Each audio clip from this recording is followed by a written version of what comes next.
Michael Carter checked into a hotel in Chicago on a rainy Thursday evening. 3 days later, he vanished.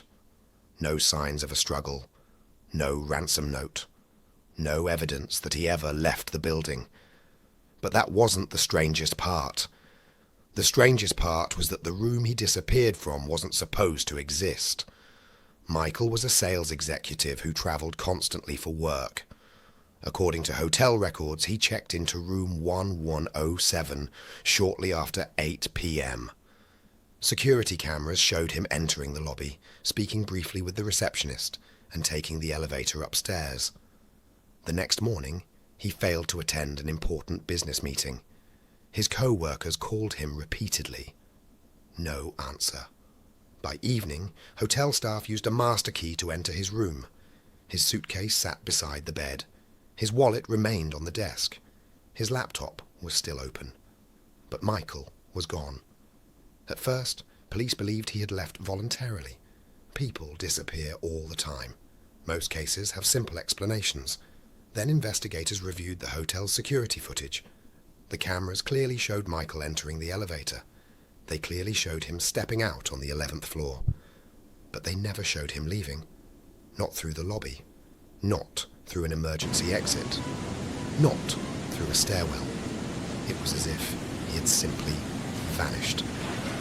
Detectives began examining the building itself. And that's when the case took a disturbing turn.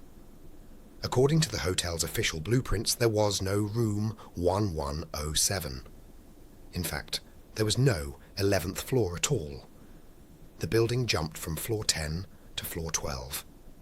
The entire 11th floor had supposedly been removed during a renovation years earlier. Yet Michael's booking confirmation listed room 1107.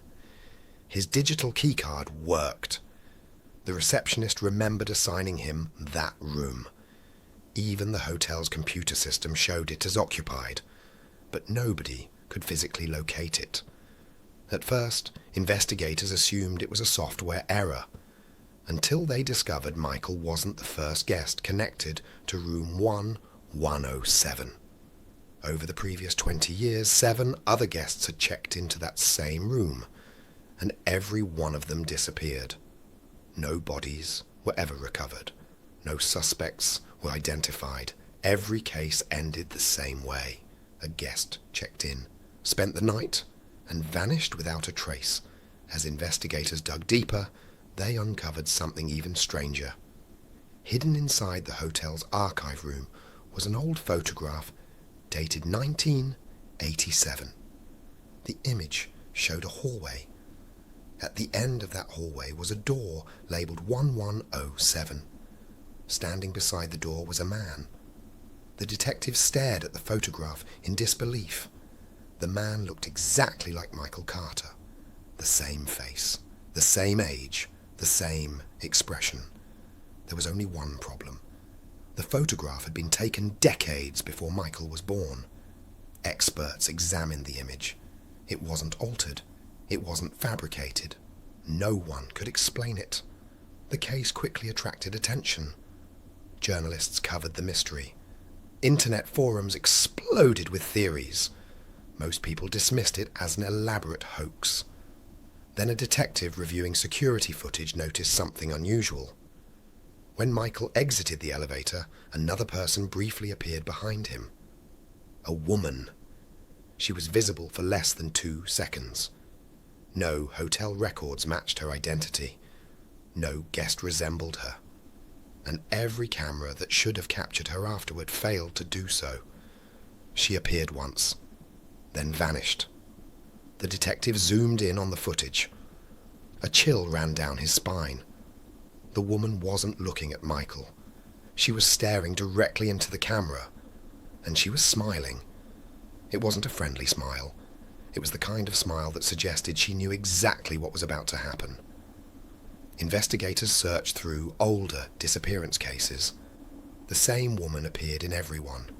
Different decades, different clothing, same face, same smile. She never aged. She never identified herself, and she always appeared shortly before someone disappeared.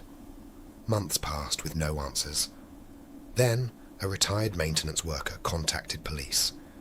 He claimed he knew something about room 1107. According to him, the room had once existed. Years before the renovation. Years before the disappearances became public. Guests occasionally complained about strange sounds. Knocking from inside the walls. Not behind the walls. Inside them. As if someone was trapped within the concrete itself. Most reports were ignored, until one guest made a terrifying claim. The guest insisted he had discovered a second door inside room 1107, a door that wasn't shown on any blueprint, a door that shouldn't have been there. The next morning, the guest disappeared. After that incident, management sealed the room permanently. Within months, the floor was removed from official records. The maintenance worker never saw the room again. Police initially dismissed his story. Then they made an unexpected discovery. Behind an old maintenance panel hidden in the basement, investigators found original blueprints for the hotel. Unlike the modern versions, these plans included an 11th floor, and at the center of that floor was room 1107. The room had existed, at least once, yet nobody could explain why every trace of it had been erased. The mystery remained unsolved until exactly 1 year after Michael Carter disappeared. The lead detective received an envelope with no return address. Inside was a hotel key card.